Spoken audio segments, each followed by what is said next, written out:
ये समय भाषण का नहीं है। हम अपने पूर्वजों को याद करते हैं, छत्रपति साहू महाराज को, बाबा साहब को, मानकर काशीराम साहब को, सावित्रीबाई फुले को। याद करने में कहीं कोताही नहीं बरतते, बहुत याद करते हैं, दिल में रखते हैं। लेकिन ये संयोग है या हमारे समाज के साथ हमारा दुर्भाग्य है कि हम उनके साथ उनके बताए हुए रास्ते पर एक कदम भी चलने के लिए तैयार नहीं। जिस त्याग से, जिस बलिदान से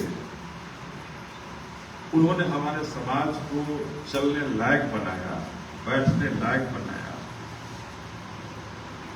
उस त्याग, उस बलिदान का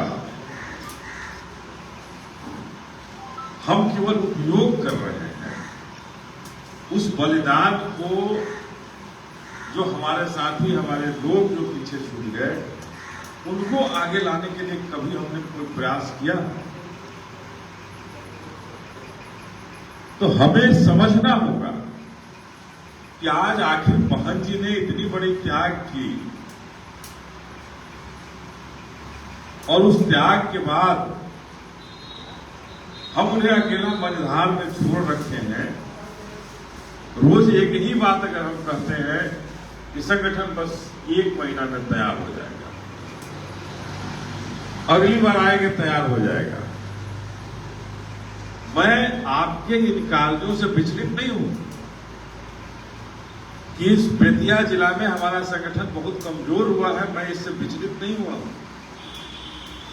हम आज भी अगर मजबूती से चाह लें, इच्छा शक्ति को मजबूत करें, तो हमारा संगठन सबसे मजबूत हो सकता है। लेकिन हमारी इच्छा शक्ति मजबूत होनी चाहिए, तब हो सकता है।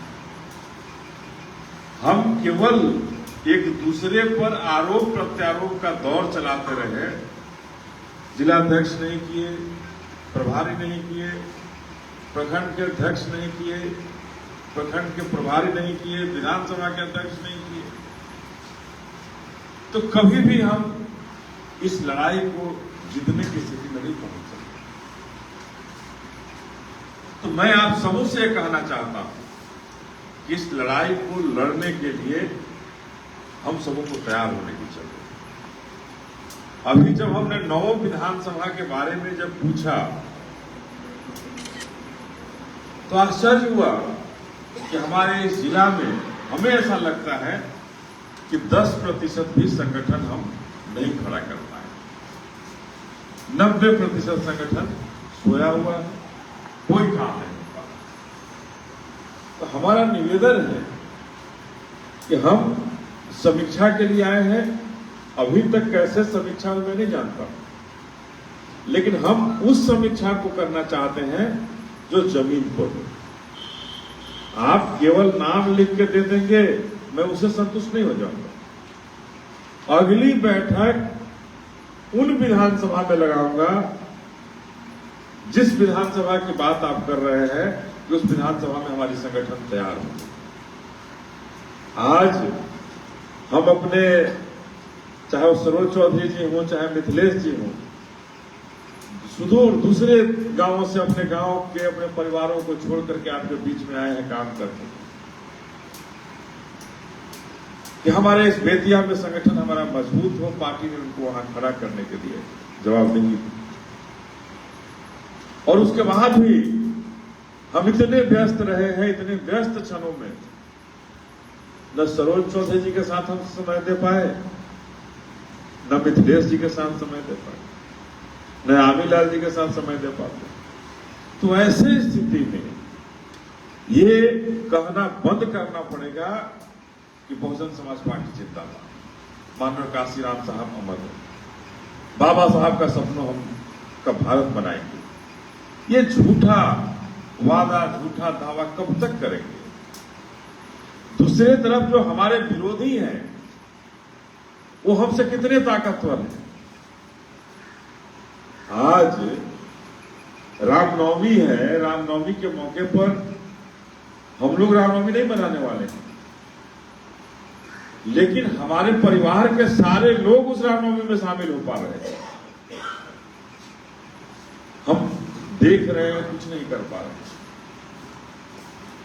हम अपने संगठन के माध्यम से इतना भी नहीं तैयार हो पा रहे हैं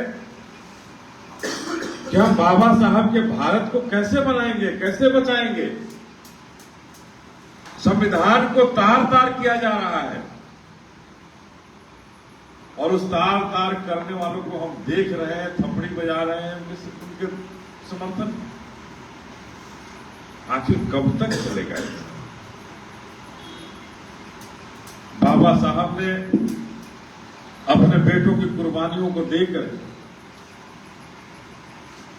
हम सबों के लिए, इस शूद्र समाज के लिए, पिछड़े अति पिछड़े दलितों के लिए उत्थान के लिए, महिलाओं के उत्थान के लिए भारत में उन्होंने अपने बेटों की कुर्बानियां दे दी। और हम सभी अपने बेटा और बेटी के प्यार में इतने पागल हैं कि हमें बाबा साहब के दिए हुए धन संपत्ति हम अपने बेटा बेटी के नाम में जमा कर लें, बस इसी चिंता में हम मरे जा रहे हैं। इस चिंता में थोड़ी भी नहीं मर रहे हैं कि हमारे पूर्वज जिनके नाम पर, हमारे महापुरुष जिनके नाम पर हम चलना चाहते हैं, वो कितने बड़े त्यागी हैं। आज आप ये सोच लीजिए कि बाबा साहब को क्या जरूरत था, हर ऐशो आराम उनको मिलता, जितने डिग्रियां उनके पास थी, आज भी शायद किसी के पास भारत में वो डिग्रियां नहीं मिल पाई। वकालत में सबसे आगे रहते, लेकिन सब कुछ त्याग दिया केवल और केवल कि हमारा परिवार बहुत लंबा है और हमारे परिवार को इन आतताइयों ने, इन हिंदू राष्ट्र को बनाने वालों ने दबोच कर रखा है, जीने नहीं दिया है। न कुर्सियां पर बैठने की अनुमति, न कुएं से पानी पीने की अनुमति, हर जगह उनके लिए बंधन है। उन सारे चीजों को उन्होंने, उन बंधनों को निकाल फेंका। अगर उन्हें भी अपने परिवार की चिंता होती, अगर वो हमें अपना परिवार नहीं समझे होते, तो आज हम कहां होते, ये समझने की जरूरत है। आज जिस धन संपत्ति को जमा करने के लिए हम इतने बड़े मिशन को, इतने बड़े सपने को चकनाचूर होते देख रहे हैं, तो ये समझ लीजिए हम सबों का उद्धार कभी नहीं हो पाएगा। तो मैं निवेदन करने आया हूं अपने बहुजन समाज पार्टी के उन तमाम सिपाहियों का, उन योद्धाओं का, अपने अभिभावकों का, उस नौकरी को लात मारकर बाबा साहब के सपनों को पूरा करने के लिए आगे बढ़े। हम सबों को झकझोरा उन्होंने। कांग्रेस की सरकार ने जो बाबा साहब के इतिहास को बदलना चाहती थी, बाबा साहब के इतिहास को हमारे बीच लाने का काम उन्होंने किया, हमारे बीच उन्होंने रखने का काम किया। और ऐसी परिस्थिति में हम अपना जीवन खत्म कर दें और बाबा साहब का सपना पूरा नहीं हो पाया, तो हमसे बड़ा गद्दार कोई नहीं हो सकता है साहब। तो आप अपनी गद्दारी में अगर लिस्ट में नाम लिखाना चाहते हैं, तो निश्चित रूप से जैसे अभी काम कर रहे हैं आधे अधूरे मन से जरूर काम करें, लेकिन स्वाभिमान के साथ जीना चाहते हैं और एक कहना चाहते हैं कि हम बाबा साहब के वंशज हैं, माननीय काशीराम साहब के वंशज हैं, तो आपको सीना ठोकना पड़ेगा और सीना ठोक कर करना पड़ेगा। पीठ दिखाने वाले नहीं, पीठ दिखाने वाले नहीं है। तो पीठ अगर नहीं दिखाना है तो आपको मजबूती के साथ संगठन में लगना होगा। आज आए दिन हम सुनते हैं, आप भी देखते हैं कि आपके क्षेत्र में, आपके गांवों में जो कमजोर वर्ग है, शोषित, दलित, वंचित, पिछड़ा, अति पिछड़े के लोगों को दबाया जाता है। हमारी बेटियों के साथ, बहनों के साथ रेप होता है, छेड़छाड़ होता है, लेकिन हम न्याय नहीं दिला पाते। आज भी हमारे लोग रोजी रोटी, कपड़ा और मकान के लिए तरस रहे हैं। किसकी ताकत है जो रोजी रोटी, कपड़ा और मकान आपको दे दे? कैसे मिलेगा? हम यहां के सांसद होंगे, यहां के विधायक होंगे, उनसे मांगने से मिल सकता है क्या? कभी हम लोग मिले कभी? तो कैसे मिलेगा? ये नीतीश कुमार की जब सरकार थी तो 3 डिसमिल जमीन कह करके, हमें नहीं लगता है कि आपको भी मिला होगा वो जमीन, कोई तो मिला जमीन। तो हमें इसके लिए तैयार होना होगा, हमें इस लड़ाई को लड़ने के लिए मजबूती से बहुजन समाज पार्टी के पीछे खड़ा होना होगा, आदरणीय बहन मायावती के पीछे खड़ा होना होगा, तभी हम इस लड़ाई को जीत पाएंगे। तो हम निवेदन करना चाहते हैं आप लोग कि अगर चाहते हैं कि सही मामले में बाबा साहब का सपना पूरा हो, माननीय काशीराम साहब का मिशन पूरा हो और बहन मायावती इस देश का हुक्मरान बने,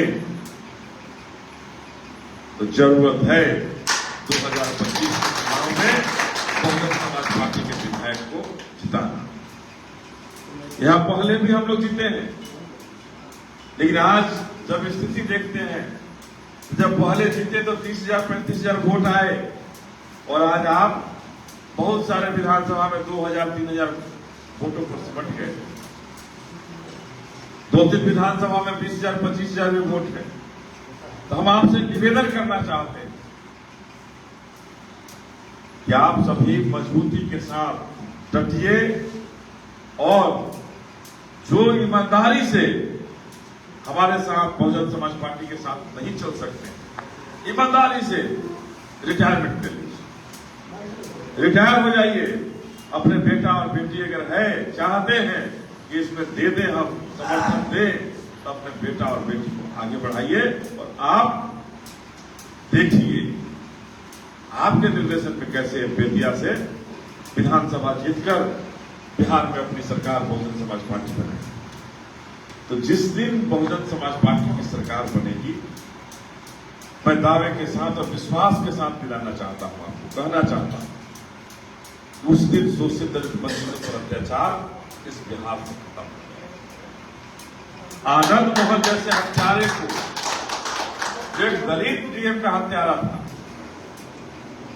जेल से जरूर ये सरकार छुड़ाती है, लेकिन बहुजन समाज पार्टी की सरकार बनेगी, उस हत्यारे को फिर से जेल के सलाखों में आपकी सरकार डालेगी। मैं विश्वास दिलाना चाहता हूं कि जिस तरह से उत्तर प्रदेश में आदरणीय बहरा की जब सरकार बनी तो 1 एकड़ से लेकर 5-5 एकड़ तक जमीन उन भूमिहीनों के नाम किया गया जिनके पास कुछ भी नहीं था उत्तर प्रदेश में। आज ये सरकार 3 डिसमिल 5 डिसमिल जमीन के लिए हमें तरसाती रह गई।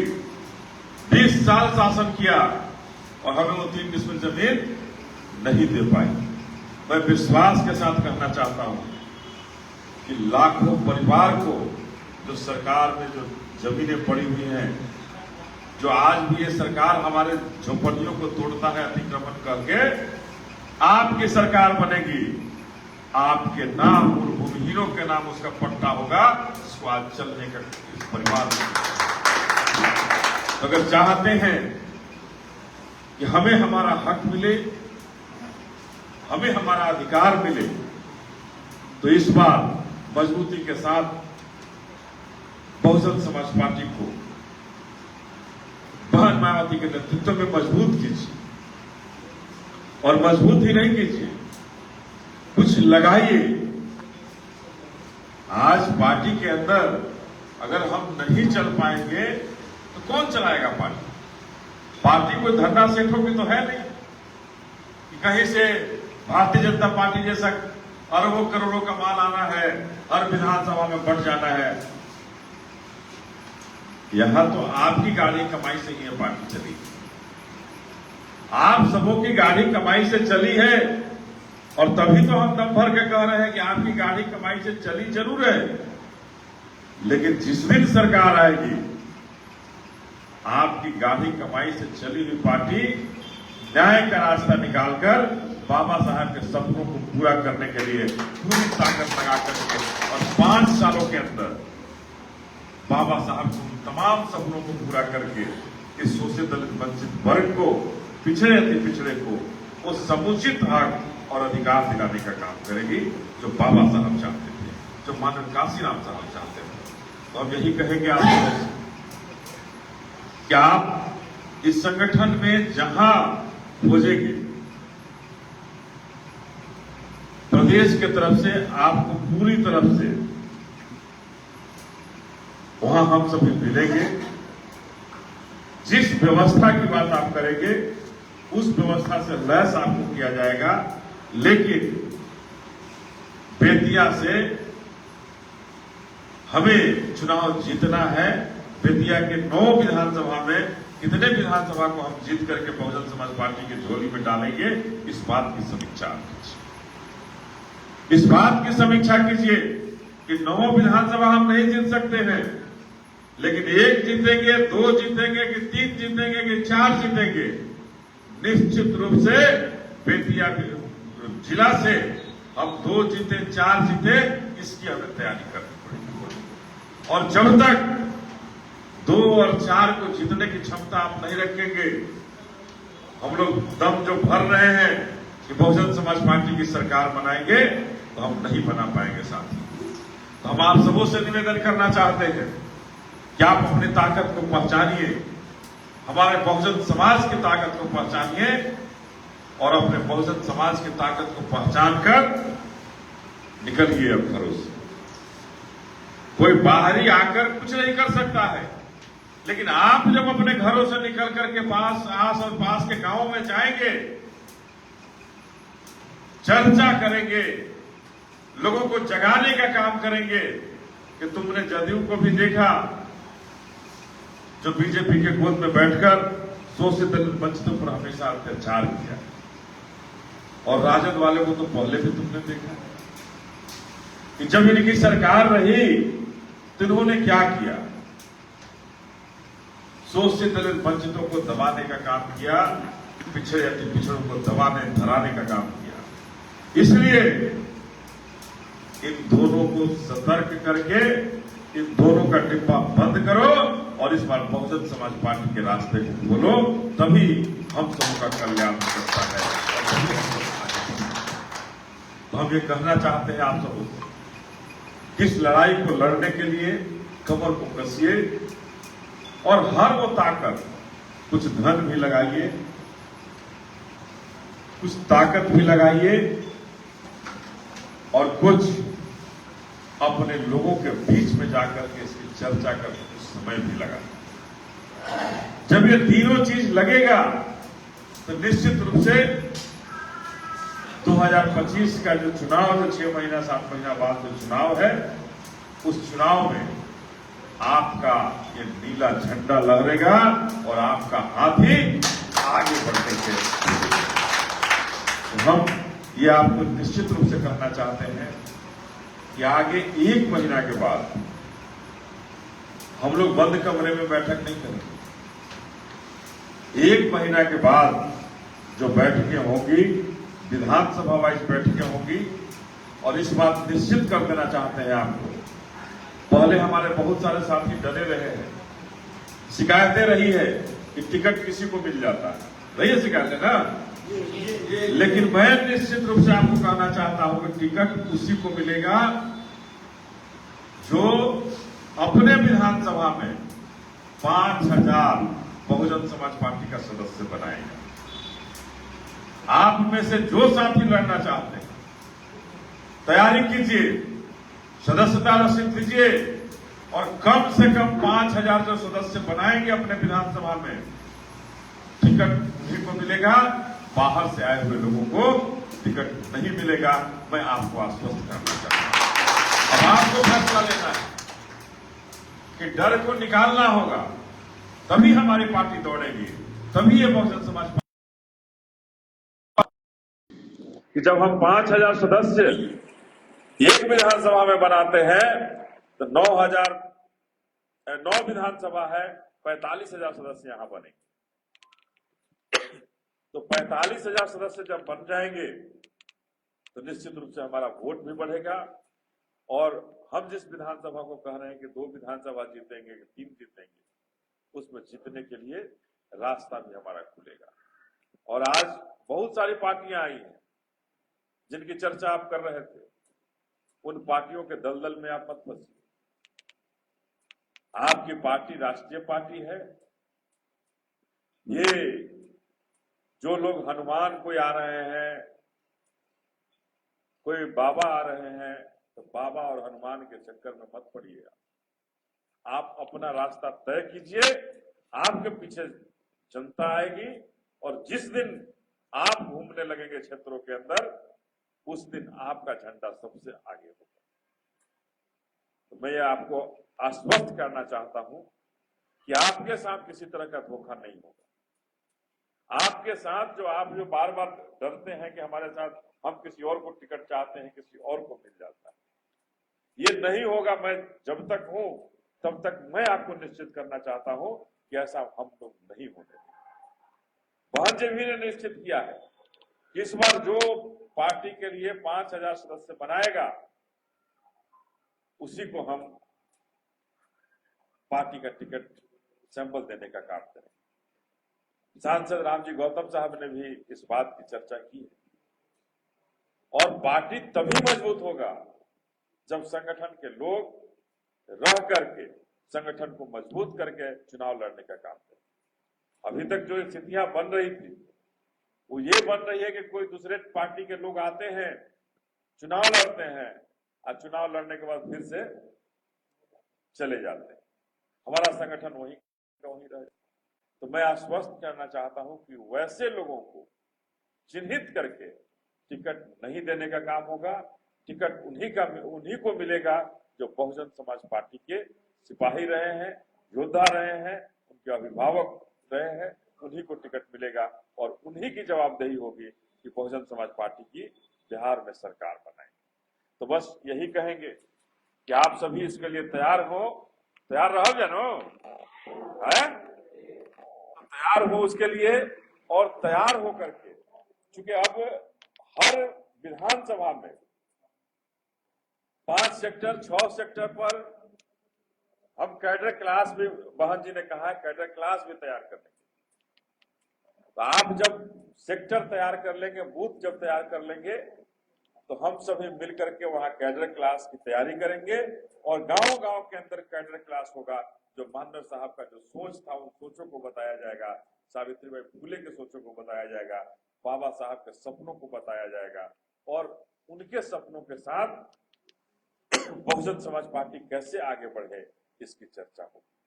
तो हम यही कहेंगे कि आपके जिलाध्यक्ष आमिलाल जी तेज तरार हैं, प्रभारी भी यहाँ है, तेज तरार सब लोग हैं, आप भी काफी तेज तरार हैं। अपना